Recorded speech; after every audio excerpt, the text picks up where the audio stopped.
অর্থ ও পরিকল্পনা মন্ত্রী আমির খসরু মাহমুদ চৌধুরী বলেছেন, দেশের অর্থনৈতিক সংকট কাটিয়ে উঠতে ট্যাক্স বা কর বাড়ানো এবং দেশি বিদেশি বিনিয়োগ বৃদ্ধির মাধ্যমে উন্নয়ন ত্বরান্বিত করা হবে।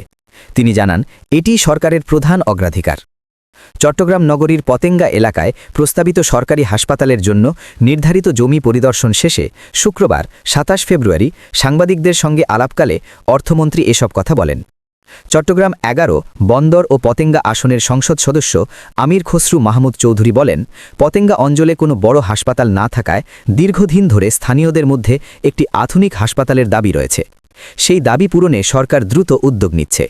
তিনি জানান, প্রস্তাবিত হাসপাতালটি জেনারেল ধরনের হবে, তবে এতে কিছু বিশেষায়িত সেবাও অন্তর্ভুক্ত থাকবে। জমি দখলসহ বিভিন্ন জটিলতা থাকলেও সরকার যত দ্রুত সম্ভব হাসপাতাল নির্মাণ শুরু করতে চায়। তিনি বলেন, আরও দু-একটি জায়গা আমরা দেখছি যেখানে সুবিধা হয়, জায়গা আবার দখল পেতে হয়।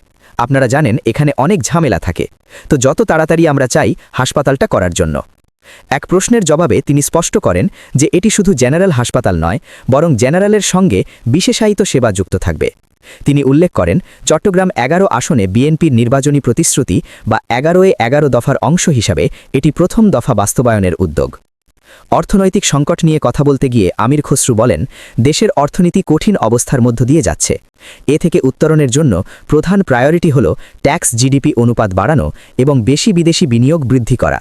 তিনি বলেন, প্রায়োরিটিতে ট্যাক্স বাড়াতে হবে আমাদের, এবং ট্যাক্স বাড়ানোর মাধ্যমে ইনভেস্টমেন্ট বাড়াতে হবে। এগুলোর মাধ্যমেই তো একমাত্র আপনি ট্যাক্স জিডিপি বাড়াতে পারবেন এবং কর্মসংস্থান, যেটা আমাদের। বিএনপির নির্বাচনী কর্মসূচিতে কর্মসংস্থান একটি বড় অঙ্গীকার উল্লেখ করে তিনি বলেন, বিনিয়োগ ছাড়া কর্মসংস্থান সম্ভব নয়। সরকার শিক্ষা ও স্বাস্থ্য খাতে আমূল পরিবর্তনের প্রতিশ্রুতি দিয়েছে এবং তা বাস্তবায়ন করা হবে। আগামী বাজেট নিয়ে তিনি জানান, কর্মসংস্থানকে সর্বোচ্চ প্রায়োরিটি দেওয়া হবে। যা যা প্রয়োজন সেটা করা হবে, এমনভাবে বাজেট প্রণয়ন করা হবে যাতে কর্মসংস্থান সৃষ্টি হয়।